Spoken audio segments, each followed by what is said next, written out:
So I recently got a call from a couple who had purchased this derelict fire station back in 2003, and since then they've been slowly fixing it up. They repointed the brick walls, laid down brick paving and Belgian blocks. They worked with the North Bennett Street School to build 2 beautifully crafted wooden bay doors. The backyard was transformed into a patio deck, and the interior is just as impressive. They turned the downstairs workshop into a comfortable living space, choosing to keep those wonderful ceiling gears that once powered the machines. Custom cabinets were installed, a spiral staircase, ornamental cast iron radiators.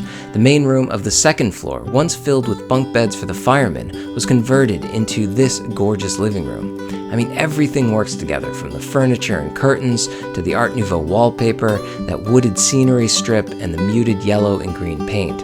This closet door originally contained the pole where the firemen would slide down. And how cool is this period ceiling fan, the motor of which is held by this little cast iron hand? Because firemen once slept here, it also contained an original fireplace, which is why it was called. The owners wanted the date the firehouse was built carved into the soapstone mantle. I couldn't say yes fast enough. I've always admired the American fire engine aesthetic, which is deeply rooted in the hand lettering tradition. Before I forget, it would really help the channel if everyone watching hit like, subscribe, as well as those little funeral bells. And for those wanting to keep this dying art form alive, please consider donating to my Patreon, Stones Over Bones. Okay, back to the video. Ever since colonial leather fire buckets, sign painters were hired to make them stand out with dates, numbers, and the names of the families who owned them. As technology evolved from hand pumps to horse-drawn steam pumper wagons to gas-powered fire engines and fire trucks, these too were decorated and customized by skilled sign painters. Big and flashy was the goal. If the bright red paint didn't get your attention while galloping through crowded streets, the gilded lettering and decorative striping certainly did. Pinstriping highlighted the edges of fenders and wheels or rectangular side panels. Swirling scrolls reminiscent of wild flames typically adorned the corners. These lines are much thicker than your typical filigree and have a dimension to the form. Gold leaf is generously applied, specifically a technique called burling. Once the gold leaf dried, a cloth ball was gently twisted over it, creating highly reflective circles. For lettering, some common styles you see are fat face and slab serifs, but my favorite is known as Tuscan lettering, where the vertical stems are pinched in the middle or have bifurcated serifs. You may recognize this style from the Boston Red Sox or the Hells Angels insignia. Another slight variation is called Antique Tuscan, which is known for flared serifs that create a bent feel. I wanted this date stone to be appropriate to the period it was built, so I started looking through old type specimen books, also called font catalogs, which once showcased all the fonts and typefaces offered by type foundries. Some of these books were published in 1898, the same year the firehouse was built, so I could look at the very numbers people would have been seeing that year. Sufficiently inspired, I began sketching out the variations for the date, ultimately arriving at the numbers you now see. I really wanted these numbers to feel as if they were on fire. I particularly liked the 8s, which have these little flames that curl into the counter itself.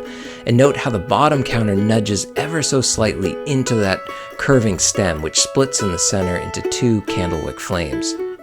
It felt a bit empty, however, when placed within the dimensions of the fireplace, so I decided to surround it with those iconic swirling flames that you see painted on fire engines. And if you study those closely, you'll notice that each flame splits into 3 prongs, like a banana peel, so I was sure to incorporate that into each end.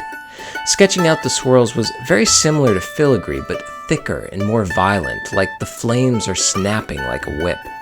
Once I was happy with the sketch, I scanned it onto my computer and began to digitally trace it, perfecting any areas it needed adjusting. After mirroring the tracing to the left side, I felt that this new addition enhanced the numbers, filled out the space better, and incorporated another traditional fire element. The design was now ready to be carved, but because I've never actually worked with soapstone before, I felt that a test piece was in order. That is so funny. It's called soapstone because I was just going to say it feels like I'm cutting into soap. The only thing I have to worry about is just being too aggressive.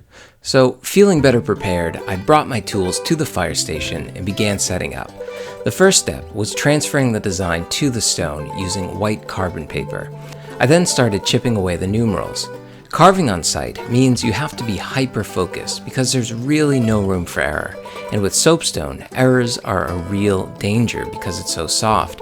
You're one tap away from removing too much stone and ruining a small detail. So I just took things slow, one number at a time, and eventually got into a groove. Once the date was looking good, I then shifted to the side flames, being extra careful not to deviate from those curving lines. The carving always starts out rough, but with every pass of the chisel, the lines become more and more refined until eventually they're perfect. It took about a day and a morning to complete the carving, and I was really happy with how it came out. The Tuscan style is just so appropriate to the setting, and it's enhanced so much by those swirling side flames. After a varnish was applied to the wood, the fireplace looked phenomenal, such a centerpiece to this living room. We considered adding gold leaf to the carving, but we're still not sure if it's really needed. But what do you guys think? Let me know in the comments below.